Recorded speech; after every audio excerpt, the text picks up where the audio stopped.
Good morning everyone. So current affairs की series में आज हम संडे पे पहुंच चुके हैं और संडे को आप जानते हैं जो हमारे करंट अफेयर्स रहते हैं हम उसमें मैप रिलेटेड क्वेश्चंस जो होते हैं उसे डिस्कस करते हैं सो दैट मैप की तैयारी जो है वो आपकी हो जाए। सो शुरुआत करते हैं। This is brief introduction about me. My name is Prince Luthra, all India rank 577 from UPSC CSC 2014 batch. और जो 10 एरिया जिसके ऊपर मैप रिलेटेड क्वेश्चन डिस्कस करने वाले हैं सो दैट अगर आपका मैप जो स्टूडेंट एटलेस है वो आप इतना ज्यादा ध्यान नहीं भी देके जाते हैं तब भी एटलीस्ट 20 से 25 लेक्चर मतलब 250 नए एरियाज को आप मैप के ऊपर कवर कर लें सो दैट अपकमिंग एग्जाम में आपको क्वेश्चंस को मैप रिलेटेड क्वेश्चंस को सॉल्व करने में प्रॉब्लम ना आए। तो चलिए, तो यूएई को लेकर हम एक डिस्कशन करने वाले हैं। कंट्रीज कैपिटल को लेकर एक क्वेश्चन हमारा होगा। सी पोर्ट्स, इंडिया की जो सी पोर्ट्स हैं ईस्टर्न कोस्ट वेस्टर्न कोस्ट पे, उसके ऊपर एक डिस्कशन होने वाला है और इन सभी से रिलेटेड जो मैप है वो भी मैं आपको दिखाने वाला हूं।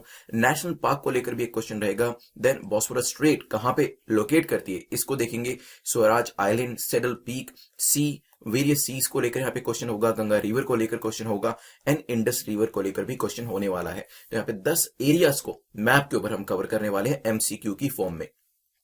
जो लोग कह रहे थे कि नोटिफिकेशंस नहीं आते हैं तो उसके लिए आपको यहाँ पे जो बेल आइकन दिया होता है तो इसको प्रेस करके ऑल बटन को प्रेस करना पड़ेगा। अगर आप ऑल बटन को प्रेस नहीं करते हैं so you will not receive the notification. कल जो हमारा इंडियन पॉलिटी का लेक्चर था उसे पब्लिश किया गया, इंडियन पॉलिटी लक्ष्मीकांत का 51st लेक्चर। तो वहां पर काफी सारे लोगों को नोटिफिकेशन गया बिकॉज उन्होंने ये जो पर्टिकुलर स्टेप्स थे उसको फॉलो किया। तो अगर आपने यहाँ पे जो बेल आइकन है उसको प्रेस करने के बाद ऑल बटन प्रेस नहीं किया तो प्लीज कर लीजिएगा टू एंश्योर कि जितने भी आगे वीडियोस आने वाले हैं चाहे वो इंडियन पॉलिटी लक्ष्मीकांत के हों या फिर अभी आर्ट एंड कल्चर और इकोनॉमी की जो सीरीज शुरू होने वाली है उसके हों वो आपको मिलते रहे। जो ज्वाइन बटन है उसको भी प्रेस करके जो वेरियस मेंबरशिप है वो आप देख लीजिएगा और अपने अकॉर्डिंगली जो भी आपको उसमें से प्रेफरेबल लगती है उसको आप सब्सक्राइब कर सकते हैं। और जो रिवीजन वीडियो है उसको प्लीज आप देखते रहिए और उसके नीचे आंसर जरूर करिएगा बिकॉज ये जो सीरीज है लास्ट 1 ईयर के जो करंट अफेयर्स है इसको कवर किया जा रहा है। इसके अंदर 1 से 2 से 3 मिनट मैक्सिमम ये जो वीडियो है इसके अंदर दिए जा रहे हैं एंड वी एक्सपेक्ट कि जब आप ये वीडियो देखते हैं तो उसमें आंसर जो है वो जरूर करें कमेंट सेक्शन के अंदर टू एंश्योर कि आपको जब ये क्वेश्चन कराया गया था उस टाइम से जो लर्निंग है वो आपको याद है अभी और एग्जाम में जाकर भी आप भूलेंगे नहीं। 50% जो सेल चल रही है उसमें जेन 50 कोड को यूज कर सकते हैं ताकि आप जो वेरियस कोर्सेज है उस पर स्ट्रेट 50% डिस्काउंट जो है वो ले पाए। जो लेक्चर है हमारा वो 3 बजे आएगा तो बी रेडी फॉर दिस क्योंकि यहाँ पे आज हम 30 एरियाज को डिस्कस करने वाले हैं और यहाँ पे लाइव एमसीक्यूज को सॉल्व करेंगे। लेट्स सी कि आज टॉपर्स कौन कौन होते हैं क्योंकि कल के जो टॉपर्स हैं वो भी मैं आपसे शेयर कर दूंगा टॉप 10 पीपल में कौन कौन थे। अभी चलते हैं अपनी मार्किंग स्कीम के ऊपर। 6 से ज्यादा क्वेश्चन आपको करेक्ट करने की कोशिश करनी है to be in the safe zone. Less than 6 भी अगर आपका स्कोर आता है तो भी आप दोबारा से रिवाइज करना मत भूलिएगा। चलते हैं आज के पहले क्वेश्चन के ऊपर जो कि यूएई को लेकर है। यूएई को लेकर क्वेश्चन पूछा गया है। पहली सेकंड इसको लेकर कहती है it is bordering the gulf of Oman on the east. Eastern side पे गल्फ ऑफ ओमान है यूएई के हो सकता है। It is a border with Persian gulf on the north. Northern side पे पर्शियन गल्फ है उसके साथ इसका बॉर्डर जो है वो टच होता है may be. It is a border with Yemen on the south. South के अंदर यमन से बॉर्डर इसका टच होता है। यूएई की बात करी जा रही है तो bordering Gulf of Oman on the east, then Persian Gulf and then Yemen. सोचिए इसके बारे में फिर करते हैं डिस्कशन। चलिए एक बार मैप पे दिखा देता हूं मैं आपको। सो यूएई कहां पे एग्जिस्ट करता है तो this is UAE, United Arab emirate. Northern side में क्या है? पर्शियन गल्फ आपको दिख रहा है। ईस्टर्न साइड में क्या दिख रहा है? ओमान और गल्फ ऑफ ओमान आपको दिख रहा है। इवन ईरान भी यहाँ पे है। स्टेट ऑफ हॉर्मुज अगर आपको याद हो कल मैंने आपको इसको कराया था। वेस्टर्न साइड पे है सऊदी अरेबिया और यहाँ पे सदर्न साइड पे ओमान भी है और सदर्न साइड पे यहाँ पे नीचे देखेंगे तो येमेन भी है। लेकिन येमेन का जो बॉर्डर है वो यूएई को टच नहीं करता है। अब आते हैं अपने क्वेश्चन के ऊपर वापस। सो क्या गल्फ ऑफ ओमान इसके ईस्टर्न साइड पे है? तो यस, अभी देखा था गल्फ ऑफ ओमान इसके ईस्टर्न साइड पे है, ओमान भी इसके ईस्टर्न साइड पे है। It is border with Persian gulf on the north. ये मैंने आपको दिखाया था। देखिए नॉर्दर्न साइड पे क्या था? पर्शियन गल्फ थी इसकी, ठीक है। So this is directions east west north south. तो नॉर्दर्न साइड पे क्या है? पर्शियन गल्फ है। सदर्न साइड पे क्या है? सदर्न साइड पे यमन है। लेकिन ये बॉर्डर नहीं करता है इसको। It is not on the border, border touch नहीं कर रहा है। It has a border with Yemen? No, it doesn't have any border with Yemen because इसका जो बॉर्डर है ओमान और सऊदी अरेबिया से ही टच होता है। तो आंसर क्या हो जाएगा? आंसर विल बी ए। ध्यान रखिएगा यूनाइटेड अरब एमिरेट ये एक एरिया जो है आपका मिडिल ईस्ट वाला एरिया, यहां से मैप के काफी सारे क्वेश्चन बनते हैं और यूपीएससी काफी सारे क्वेश्चन पूछता भी है। चलते हैं नेक्स्ट क्वेश्चन के ऊपर। Arrange these places north to south. यहाँ पे नॉर्थ टू साउथ का मतलब पहले अगर आपको प्रॉब्लम होती है डायरेक्शन को लेकर तो इस तरीके से बना लिया करिए। मतलब नॉर्थ से साउथ इस तरीके से डायरेक्शन में आपको बताना है। पहला है वियंटियान, हनोई, नोमफेन, हो ची मिन सिटी। तो वेरियस सिटीज जो है वो दे रखी है आपको, और आपको नॉर्थ टू साउथ से लगाना है। सोचिए इसके बारे में, फिर करते हैं डिस्कशन। ये सारी जो सिटीज हैं काफी न्यूज में रहती हैं, जब हम लोग प्रिपेयर करते थे तब भी काफी रहती थी, क्योंकि काफी सारी समिट्स हनोई में होती हैं और वियनटाइन में होती हैं। लेकिन क्योंकि अभी कोरोना चल रहा है तो इस वजह से सिटीज के बारे में ज्यादा सुनने को नहीं मिल रहा है। नेवरदलेस लोकेशन आपको पता होनी चाहिए। सोचिए इसके बारे में, फिर करते हैं एक डिस्कशन। चलिए एक बार मैप पे देख लेते हैं। ये वेरियस सिटीज आपकी कंबोडिया और वियतनाम लोकेशंस पे फॉल करती हैं, लाओस वगैरह में। तो यहाँ पे अब देखिए नंबर 1 पे अगर आप देखेंगे नॉर्थ टू साउथ आपको चलना है, मतलब ऊपर से नीचे आना है। हनोई सबसे ऊपर आपको दिख रही होगी, ठीक है। देन वियंटियान का नंबर आता है, देन आपके नोम फेन है, देन आपका हो ची मिन सिटी है। अब एक बार इसे देख लेते हैं, हनोई, वियंटियान, नोम फेन। सो हनोई, वियंटियान, नोम फेन, हो ची मिन सिटी, ठीक है। So it is 2134। 2134 हमें दिख रहा है कहीं? यस, पहला ऑप्शन है 2134 है। तो आंसर क्या हो जाएगा? A will be the correct answer. Again this is another important area जहां से यूपीएससी क्वेश्चन बनाता है। यूजुअली सब होच पोच आपको इस रीजन में दिखेगा, और यहां से क्वेश्चन बनने के चांसेस तो ज्यादा हो ही जाते हैं। और क्योंकि काफी होच पोच रहती है जगह, क्योंकि छोटे छोटे आइलैंड्स भी हैं यहाँ पर, तो यहां पर गलती होने के चांसेस भी काफी ज्यादा रहते हैं। चलिए चलते हैं नेक्स्ट क्वेश्चन के ऊपर, which is question number 3। Consider the following statements about sea ports and their respective states. तो यहाँ पे आपको सी पोर्ट्स बताने हैं और किस किस स्टेट में वो फॉल करते हैं वो भी बताना है। पहला है JNPT, Jawaharlal Nehru port trust, Maharashtra के अंदर है। तुतीकोरिन पोर्ट केरला के अंदर है। कांदला पोर्ट गुजरात के अंदर है। कंपैरेटिवली इजी क्वेश्चन हो जाते हैं। इजी मैं इसलिए कह रहा हूं क्योंकि पहले हम काफी डिस्कस कर चुके हैं इनमें से जेएनपीटी और कांडला पोर्ट के बारे में। कांडला पोर्ट का नाम क्या बदल के रखा गया वो मुझे आप कमेंट सेक्शन में जरूर बताइएगा, क्योंकि देखिए इसी तरीके की रिवीजन करना जरूरी है। क्योंकि सिर्फ कांडला पोर्ट की location, we are not interested in that. Kandla port के बारे में जितनी भी जानकारी, क्योंकि हम पढ़ रहे हैं तो इंटीग्रेटेड वे में पढ़ेंगे, जितनी भी जानकारी अभी रिसेंटली न्यूज में थी अगर हम उसको रिकॉल कर पाए तो उससे अच्छी कोई बात नहीं हो सकती। तो जब भी आप जेएनपीटी के बारे में पढ़ें, अगर आपको कोई और फैक्ट, कोई और कॉन्सेप्ट इसको लेके याद आता है तो कॉमेंट सेक्शन में जरूर लिखिएगा। इसी तरीके से तूतीकोरिन पोर्ट की लोकेशन तो लिखिएगा, लेकिन साथ में इसको लेकर कोई और चीज आपको पता है कि हमारे यहाँ पे इंडिया के अंदर ओल्डेस्ट पोर्ट कौन सा है, डीप वाटर पोर्ट कौन सा है, और वार्म वाटर पोर्ट कौन सा है। तो इस तरीके से एक्स्ट्रा जानकारी भी जब आप लिखेंगे तो वो चीजें आपके ब्रेन के अंदर फायर होने लगेंगी, और जो मेमोरी है वो कंसोलिडेट होती रहेगी, और आपकी एक रिवीजन भी साथ के साथ हो जाएगी। तो यहां पे आपको वेरियस स्टेट्स के बारे में बताना है, फिर मैं आपको मैप के ऊपर दिखाने वाला हूं। चलिए देखिए, जेएनपीटी क्वाइट फेमस, महाराष्ट्र के अंदर लोकेट करता है। कांडला भी हम डिस्कस कर चुके हैं, गुजरात के अंदर लोकेट करता है। तूतीकोरिन जो है this is located in Tamil Nadu, Tamil Nadu में लोकेट करता है, ना कि केरला के अंदर। तो सेकंड स्टेटमेंट आपकी इनकरेक्ट हो जाएगी, सेकंड पेयर आपका इनकरेक्ट हो जाएगा, क्योंकि तूतीकोरिन पोर्ट केरला में नहीं है, तमिलनाडु में है। लेकिन केरला में कौन सा है? अगर आपको याद हो लास्ट टाइम जब किया था, कोचीन पोर्ट, ठीक है। आंसर क्या हो जाएगा? B will be the correct answer. और एक बार मैप पे देख लीजिए।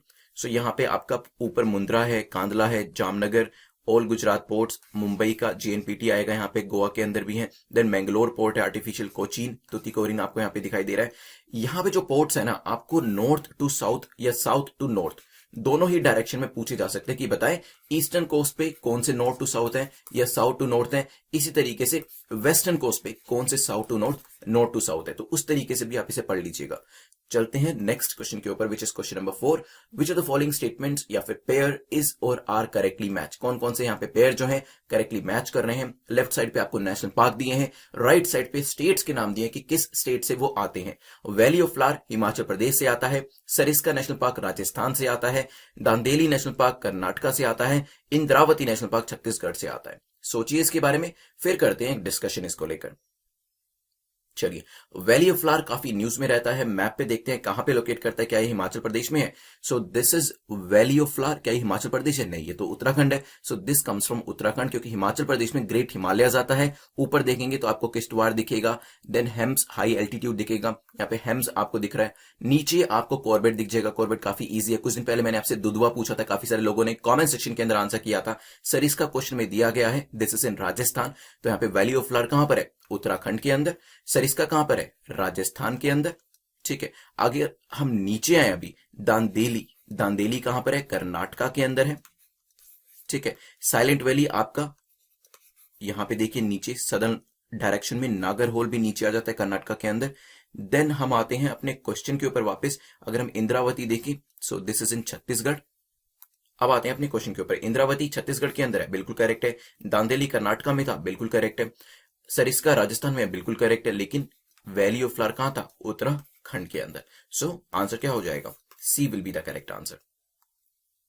चलते हैं नेक्स्ट क्वेश्चन के ऊपर। नेक्स्ट क्वेश्चन में बॉस्फोरस स्ट्रेट को लेकर क्वेश्चन पूछा गया। क्वेश्चन नंबर 5 कहता है बॉस्फोरस स्ट्रेट जो है किस दो बॉडीज को कनेक्ट करती है? क्या ये इंग्लिश चैनल को नॉर्थ सी से कनेक्ट करती है, रेड सी और गल्फ ऑफ एडन को, या ब्लैक सी या फिर सी ऑफ मार्मरा को, गल्फ ऑफ मैक्सिको या फिर अटलांटिक ओशन को? किसको बॉस्फोरस स्ट्रेट जो है वो कनेक्ट करती है? सोचिए, फिर हम डिस्कस करते हैं और इसको मैप के ऊपर भी देखेंगे। चलिए, तो एक बार मैप पे देख लीजिए बॉस्फोरस स्ट्रेट के बारे में, आसपास की लोकेशन भी देखेंगे। सो बॉस्फोरस स्ट्रेट, यहाँ पे इस्तांबुल काफी फेमस सिटी है। ऊपर आपको ब्लैक सी दिख जाएगा, नीचे आपको सी ऑफ मार्मरा दिख जाएगा। नीचे जो कंट्री है वो टर्की है, एक तरफ टर्की यहां पर है और दूसरी तरफ सिटी इस्तांबुल है। देन आपका नीचे देखेंगे एजियन आपको दिखेगा, ऊपर ग्रीस और बुल्गारिया कंट्रीज भी लोकेट करती है। तो आते हैं अपने क्वेश्चन के ऊपर वापस। तो ब्लैक सी और सी ऑफ मार्मरा जो है इनको कनेक्ट किया जाता है बॉस्फोरस स्ट्रेट के द्वारा। सो हमारा आंसर क्या हो जाएगा? C will be the correct answer. चलिए चलते हैं क्वेश्चन नंबर 6 के ऊपर। क्वेश्चन नंबर 6 के ऊपर जाने से पहले मैं आपको बता देता हूं कि crack UPSC exam in 200 days की जो सीरीज है, यू कैन सब्सक्राइब दिस। इसमें भी आपको मैप रिलेटेड क्वेश्चन जो है वो मिल जाते हैं।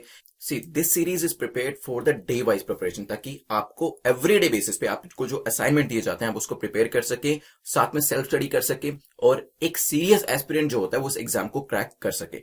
तो यहां पे आपको, अगर आप सिंसियर तौर पे डेली बेसिस पे जो आपके असाइनमेंट्स होते हैं उसको देखते हैं, उसको रिवाइज करते हैं, जो वीडियोस आपको दिए जाते हैं डेली बेसिस पे असाइनमेंट के तौर पे उसको करते हैं, और साथ साथ जो मैं गाइडेंस देता हूं कि आपको बुक्स में से क्या क्या पढ़ना है और क्या क्या छोड़ना है, आप वो चीजें करते हैं। आप जो क्विजेस दे रखे हैं वो एवरीडे बेसिस पे प्रैक्टिस करते हैं। तो आप राइटिंग असाइनमेंट्स प्रीलिम्स के बेसिक से बाद में कर लीजिएगा, बिकॉज अभी उतना ज्यादा टाइम नहीं है। लेकिन प्रीलिम्स का जितना भी पोर्शन इसके अंदर आपको दिया गया है, चाहे वो वीडियोज हो, माइंड मैप्स हो, आपके क्विजेज हो, जो आपकी पीडीएफ है वो हो, अगर आप वो डेली बेसिस पे वो 3 से 4 घंटे दे देते हैं, साथ में जो सेल्फ स्टडी आपको करने के लिए दी जाती है वो भी अच्छे से करते हैं, then definitely you are going to crack this examination. Regularity और डिटर्मिनेशन, तो डिसिप्लिन इसके अंदर होना जरूरी है if you really want to crack this examination. और सबसे बड़ी एडवांटेज ये है कि इसके थ्रू आप जो अननेसेसरी चीजें, जो हम किताबें इकट्ठी कर लेते हैं और डिस्ट्रिक्ट कलेक्टर बनने की जगह बुक कलेक्टर बन जाते हैं, उस चीज से भी आप बच पाएंगे। बिकॉज आई टेल यू कि कौन कौन सी किताबें आपके लिए सच में जरूरी है, जिनको मल्टीपल टाइम्स पढ़ना काफी ज्यादा इंपॉर्टेंट है। तो यहाँ पे अननेसेसरी चीजें पढ़ने से भी रुक जाएंगे, अननेसेसरी जगह पे पैसे लगाने जो बुक्स खरीदने में लगते हैं उससे भी आप बच जाएंगे। बट उससे भी ज्यादा इंपॉर्टेंट, देखिए इस टाइम पैसे से ज्यादा इंपॉर्टेंट चीज जो है वो टाइम है। आपका टाइम जो होगा ना वो सबसे ज्यादा जरूरी है बचाना, और वो इससे बचेगा सो दैट आप उतनी ही चीज पढ़ें जितने की आपके एग्जाम के लिए इंपॉर्टेंट है, और एक अच्छी प्रिपरेशन कर सके। अननेसेसरी चीजें ना पढ़ें, रादर जो इंपॉर्टेंट एंड रेलिवेंट चीजें उसको मल्टीपल टाइम्स पढ़कर एग्जाम के अंदर जाए। So you can subscribe this series on exam.netmock.com using the 50% discount coupon JEN50, जिसको आप यूज कर सकते हैं। और अगर आप 2022 के लिए तैयारी कर रहे हैं, so this is the 500 day series 2022 के लिए, जिसमें एवरीडे बेसिस पे आपको असाइनमेंट्स वीडियोस दिए जाते हैं, चाहे वो क्लास लेक्चर के वीडियोस हो या फिर एमसीक्यूज के वीडियोस हो। तो इसमें लक्ष्मीकांत से लेके स्पेक्ट्रम, आपकी NCERTs, art and culture, geography, mind maps, ये सब चीजें इसमें आपकी कवर कराई जाती हैं, और पर्सनल गाइडेंस तो मेरी इसमें रहती ही है आपके साथ। चलते हैं क्वेश्चन नंबर 6 के ऊपर। क्वेश्चन नंबर 6 पे देख लेते हैं क्या चीजें डिस्कस करी जा रही हैं। Swaraj island is situated at which of the following place? तो स्वराज आइलैंड कहां पर लोकेट करता है? कभी कभी न्यूज में रहता है तो पूछा जा सकता है। अंडमान आइलैंड, निकोबार आइलैंड, लक्षद्वीप या फिर अरेबियन सी? सोचिए इसके बारे में। चलिए, स्वराज आइलैंड जो है मैं एक बार दिखा देता हूं। It is located in the Andaman island. यहां पे आपको दिख रहा होगा, देखिए अलग अलग नाम से दिया गया, जैसे रोज आइलैंड है, जिसे नेताजी सुभाष चंद्र बोस आइलैंड भी कहा जाता है। देन ऊपर हैवलॉक है, हैवलॉक का नाम आपने काफी सुना होगा, इसे स्वराज द्वीप कहा जाता है। देन नीचे आपका नील आइलैंड है, दिस इज कॉल्ड द शहीद द्वीप। तो किसी भी नाम से क्वेश्चन जो है पूछा जा सकता है। दिस इज योर अंडमान, और यहाँ पे आपका Swaraj island, Netaji Subhash Chandra island and शहीद आइलैंड जो है वो लोकेट करता है। चलते हैं नेक्स्ट क्वेश्चन के ऊपर, which is concerning saddle peak. Saddle peak, the highest peak of the Andaman and Nicobar island, is located in. Saddle peak कहां पर लोकेट करती है? हाईएस्ट पीक है अंडमान निकोबार की, कहां पे? क्या ये नॉर्थ अंडमान में है, साउथ अंडमान में है, लिटिल अंडमान में है, या फिर निकोबार आइलैंड के अंदर है? सोचिए क्या आंसर हो सकता है। चलिए, क्योंकि यहाँ पे अंडमान निकोबार में ही लोकेट करते हैं कहीं ना कहीं, और अंडमान निकोबार के अंदर काफी छोटे बड़े आइलैंड्स हैं, जैसे मैंने आपको लास्ट टाइम भी दिखाया था कि याद रखने का तरीका क्या है, कैसे नॉर्थ से साउथ तक आप याद रखेंगे, क्योंकि उसके अंदर भी सीक्वेंस आपसे पूछा जा सकता है। So it is located on the northern Andaman. Saddle peak आपको दिखा देता हूं एक बार कैसे कहां पे लोकेट करती है। So this is the saddle peak, आपको दिख रही होगी ऊपर, and this is located in north Andaman. नीचे क्या है? मिडल अंडमान है, एंड देन आपका आता है ये लिटिल अंडमान। फिर आपके निकोबार शुरू होते हैं, जिसमें आपका कार निकोबार आता है, और फिर छोटे छोटे आइलैंड, आपका कचाल आइलैंड है, लिटिल निकोबार है, ग्रेट निकोबार है। चलिए, तो आंसर क्या हो जाएगा यहां पर आपका, settle peak the highest peak of Andaman Nicobar, सबसे ऊपर नॉर्दर्न अंडमान में लोकेट करती है। चलते हैं क्वेश्चन नंबर 8 के ऊपर। क्वेश्चन नंबर 8 जो है कह रहा है वेस्ट टू ईस्ट डायरेक्शन में लगाएं वेरियस सीज और चैनल्स को। तो यहां पे वेस्ट टू ईस्ट लगाना है, तो वेस्ट ये है आपका, ईस्ट ये है, इस डायरेक्शन में लगाना है। तो इंग्लिश चैनल दे रखा है, Baltic sea, white sea and north sea आपको दिया हुआ है। लेट्स सी एक बार मैप के ऊपर कौन कौन सी चीज कहां पे लोकेट करती है। चलिए एक बार मैप पे देख लेते हैं। तो यहां पे सबसे पहले आपका है इंग्लिश चैनल, ठीक है। फिर आपका आता है नॉर्थ सी, ये नेदरलैंड के ऊपर आपको दिख रहा होगा। और जो आपका इंग्लिश चैनल है ये आपका स्पेन के बिल्कुल नॉर्थर्न डायरेक्शन में, यूके के बिल्कुल वेस्टर्न, बेसिकली यूके और फ्रांस के बीच में ही पड़ता है। देन आपका आता है बाल्टिक सी, पोलैंड के नॉर्दर्न साइड पे है। और फिर आपका आता है on the western side of Urals, white sea. तो यहां पे एक बार देख लेते हैं। सबसे पहले क्या था आपका, इंग्लिश चैनल था, फिर आपका नॉर्थ सी था, फिर आपका बाल्टिक सी था, और फिर आपका व्हाइट सी था। तो आंसर क्या हो जाएगा यहां पे, देखिए एक बार, 1 4 2 3। So C will be the correct answer. चलते हैं क्वेश्चन नंबर 9 के ऊपर। क्वेश्चन नंबर 9 बात करता है which of the following are the left bank tributaries of Ganga. Ganga की लेफ्ट बैंक ट्रिब्यूटरीज, तो अगर देखिए एक रिवर इस डायरेक्शन में जा रही है, ठीक है, तो यहां से जो पानी इस पर्टिकुलर रिवर में जाएगा they will be called the left bank tributaries. और अगर राइट साइड से जाएगा तो they will be called the right bank tributaries, ठीक है। अभी हमें बताना है कि इसमें से कौन कौन सी लेफ्ट बैंक ट्रिब्यूटरीज है। मैप के ऊपर तो देखते हैं गोमती, सोन, गंडक और दामोदर का नाम दिया है। सोचिए, फिर एक बार मैप देखते हैं। चलिए, आई होप सोच लिया होगा आपने। लेफ्ट बैंक ट्रिब्यूटरी देख लेते हैं एक बार मैप के ऊपर। सो ये आपकी गंगा नदी आ रही है। गंगा नदी में अगर आप ऊपर देखेंगे, सो दिस इज गंडक, ये लेफ्ट बैंक ट्रिब्यूटरी है। राप्ती भी लेफ्ट बैंक है। देन आपकी गोमती भी लेफ्ट बैंक है। ऊपर आपको यहाँ पे चागारा दिख रही होगी, शारदा दिख रही होगी। अगर नीचे आते हैं तो आपको सोन, ये राइट साइड में दिख रही होगी आपको, ठीक है। केन भी आपको राइट साइड में दिख रही होगी आपका। फिर आपका आता है दासान, बेतवा, सिंध, चंबल, ठीक है। और दामोदर यहाँ पे आपको नीचे दिख रही है। तो लेफ्ट बैंक की बात करें तो आपको दो ही दिख रही है ऑप्शन में से, गंडक है एंड गोमती है। चलते हैं अपने क्वेश्चन के ऊपर वापस। यहाँ पे गंडक एंड गोमती दो नदियां यहां पर ऐसी थी। तो आंसर क्या हो जाएगा, C will be the correct answer. आज के लास्ट क्वेश्चन को देख लेते हैं। The last question is about which of the following are the left bank tributaries of Indus. तो यहाँ पे कौन कौन सी लेफ्ट बैंक ट्रिब्यूटरीज किसकी, इंडस की है। झेलम, चिनाब, रावी, तीन आपको ऑप्शन दिए हैं। सोचिए, फिर करते हैं डिस्कशन। चलिए एक बार मैप के ऊपर देख लेते हैं। अगर हम इंडस की बात करते हैं तो यहाँ पे काफी सारे आपके हाइड्रो पावर प्रोजेक्ट्स जो हैं वो भी इसके ऊपर बनाए जाते हैं। So this is the direction जिस तरीके से रिवर जा रही है और वापस पाकिस्तान से होती हुई यहाँ पे डेल्टा बना रही है। अगर लेफ्ट बैंक ट्रिब्यूटरीज की बात करें तो इस रिवर में लेफ्ट साइड से देखिए झेलम भी लेफ्ट साइड से इसमें मिल रही है। देन ऊपर रावी भी इसमें लेफ्ट साइड से मिल रही है। इवन चेनाब भी इसमें लेफ्ट साइड से मिल रही है। ब्यास भी लेफ्ट साइड से मिल रही है, ठीक है। सतलुज भी इसमें से लेफ्ट साइड से ही जाती है। तो यहाँ पे सारी रिवर्स जो है लेफ्ट साइड से है, एटलीस्ट जो यहाँ पे नाम आपको दिए गए हैं। तो आंसर क्या हो जाएगा, D will be the correct answer. ध्यान रखिएगा इसके बारे में। चलते हैं रिवीजन की तरफ। तो यहाँ पे आपको एक्टिव रिवीजन करनी है। So be ready to give the answers, क्योंकि क्वेश्चन जो है पूछूंगा मैं आपसे, आप उसका आंसर जल्दी से जल्दी करने की कोशिश करिएगा। जल्दी से मुझे बताएं, क्या येमेन से बॉर्डर टच होता है यूएई का, यस और नो। मैंने आपको मैप पे दिखाया था। ऊपर अगर आप देखेंगे नॉर्दर्न साइड में पर्शियन गल्फ है, ईस्टर्न साइड पे गल्फ ऑफ ओमान है, नीचे और ईस्टर्न डायरेक्शन में ओमान है, सदर्न में यमन तो है लेकिन यमन से बॉर्डर टच नहीं करता है। Arrange this places from north to south, various cities के बारे में दिखाया था मैंने। जल्दी से मुझे बताइएगा वियंटियान जो थी वो सिटी कहां पर लोकेट करती है। हनोई, अच्छा हनोई बता दीजिए कि किस पर्टिकुलर स्टेट, क्योंकि कंट्री जो है काफी फेमस है, किस पर्टिकुलर कंट्री के अंदर हनोई लोकेट करती है। क्या थाईलैंड में है, कंबोडिया में है, वियतनाम में है। मैप के ऊपर दिखाया गया था आपको। तो हनोई काफी सुना होगा आपने, वियतनाम के अंदर लोकेट करती है। देन हम चलते हैं नेक्स्ट, अपना पोर्ट को डिस्कस करते हैं। जल्दी से कांडला पोर्ट का दूसरा नाम मुझे बता दीजिएगा, और तुतीकोरिन पोर्ट कहां पर लोकेट करता है, किस राज्य में है, तो वो मुझे बताइएगा। जेएनपीटी बताया था मैंने आपको महाराष्ट्र में है, कांडला आपका गुजरात में है, और फिर मैंने आपको north to south, south to north भी बताए थे कि इस तरीके से क्वेश्चन पूछा जा सकता है। तुतीकोरिन आपका तमिलनाडु में है, कोचीन आपका केरला के अंदर है। फिर वैली ऑफ फ्लावर मुझे जल्दी से बताएं कहां पर लोकेट करता है। मैंने आपको सरिस्का, दांदेली, इंद्रावती के बारे में बताया था। इंद्रावती छत्तीसगढ़ में है, दांदेली कर्नाटका, सरिस्का राजस्थान में है, और वैली ऑफ फ्लावर आपका उत्तराखंड के अंदर लोकेट करता है। बोस्फोरस स्ट्रेट किस किस को कनेक्ट करती है, जल्दी से मुझे बताएं आंसर कमेंट सेक्शन के अंदर। मैंने आपको लोकेशन बताई थी, टर्की के बिल्कुल पास में है, बुल्गारिया ग्रीस भी यहां पर लोकेट करता है। So it connects Black Sea with Sea of Marmara. और यहां पर जेन 50 कोड को यूज कर लीजिएगा if you want to crack this examination in the time bound manner. Then हमारा डिस्कशन इसके बाद हुआ था क्वेश्चन नंबर 6 को लेकर, स्वराज आइलैंड कहां पर लोकेट करता है ये आपको बताना था। और यहां पे मैंने आपको अलग अलग आइलैंड्स जो थे वो दिखाए थे, अलग अलग नाम से आ सकते हैं। Rows island Netaji Subhash Chandra Bose, Havelock को स्वराज कहते हैं, और नील आइलैंड शहीद द्वीप है जो ये आपके अंडमान के अंदर लोकेट करते हैं। सेटल पीक कौन से अंडमान में है, तो ये भी मैंने आपको दिखाया था कि अलग अलग छोटे बड़े आइलैंड्स हैं और नॉर्दर्न अंडमान में ये लोकेट करता है। Arrange the following sea from west to east direction, सबसे ईस्टर्न मोस्ट कौन सा था, क्या याद है आपको? इंग्लिश चैनल से हम शुरू हुए थे और फिर हम गए थे नॉर्थ सी के ऊपर, फिर हम गए थे बाल्टिक सी के ऊपर, और फिर हम इवेंचुअली ईस्टर्न मोस्ट में व्हाइट सी के ऊपर आए थे। इसके बाद various reverse left bank tributaries, जल्दी से बता देना मुझे, मैंने आपको लेफ्ट और राइट दोनों ही दिखाई थी ट्रिब्यूटरीज कौन कौन सी है गंगा की, तो गोमती गंडक, और राइट साइड में सोन मैंने आपको दिखाई थी, देन सिंध एंड चंबल भी आपको दिखाई गई थी।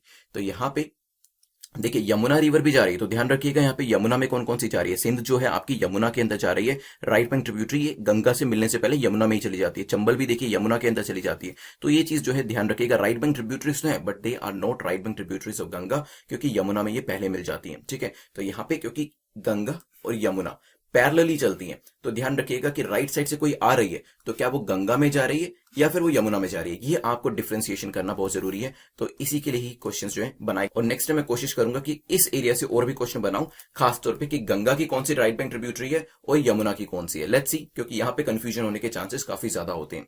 क्वेश्चन नंबर 10 की बात करें, which of the following are the left bank tributaries of Indus, तो यहाँ पे इंडस की लेफ्ट बैंक ट्रिब्यूटरीज जो है वो आपको बतानी थी। तो यहाँ पे तीनों की तीनों जो ट्रिब्यूटरीज थी, उसके अलावा भी कोई नाम याद है आपको तो प्लीज बताएं कॉमेंट सेक्शन के अंदर, वो आपकी लेफ्ट बैंक ट्रिब्यूटरीज हो जाती है, क्योंकि जो डायरेक्शन है फ्लो की वो इस साइड है।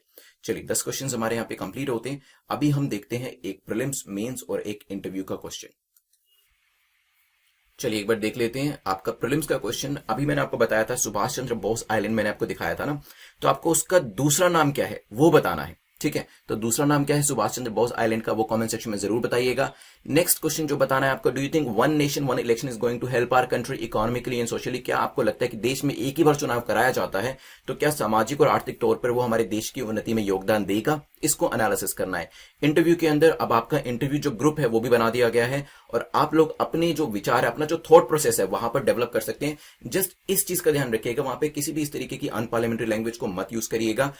आप वहां पर इस तरीके से ही आंसर करें कि आप इंटरव्यू बोर्ड के सामने बैठे हैं, उन्होंने आपसे एक क्वेश्चन पूछा है कि बताइए क्या आपको लगता है कि आपके किसी मौलिक अधिकार का हनन हो रहा है ये आपके किसान आंदोलन की वजह से। अगर इस तरीके का क्वेश्चन आपसे इंटरव्यू बोर्ड के द्वारा आपके पर्सनैलिटी टेस्ट में पूछा जाता है, आपके इंटरव्यू में पूछा जाता है, तो आप किस तरीके से आंसर करेंगे, उसी तरीके से उसी माइंडसेट में जाके आप आंसर करिएगा, उसी लैंग्वेज का इस्तेमाल करिएगा जो आप वहां करेंगे, और उसी तरीके से फॉर्मल तौर पे आप आंसर करिएगा। ये जो पर्टिकुलर ग्रुप बनाया गया है इंटरव्यू का, ये आपके थॉट प्रोसेस को डेवलप करते हुए ही बनाया गया है। आप सर्च कर सकते हैं नेटमॉक यूपीएससी इंटरव्यू, तो नेटमॉक यूपीएससी इंटरव्यू को सर्च करेंगे तो आपको ये जो ग्रुप है दिख जाएगा, अदरवाइज मुझे मैसेज कर दीजिएगा, I send you the link.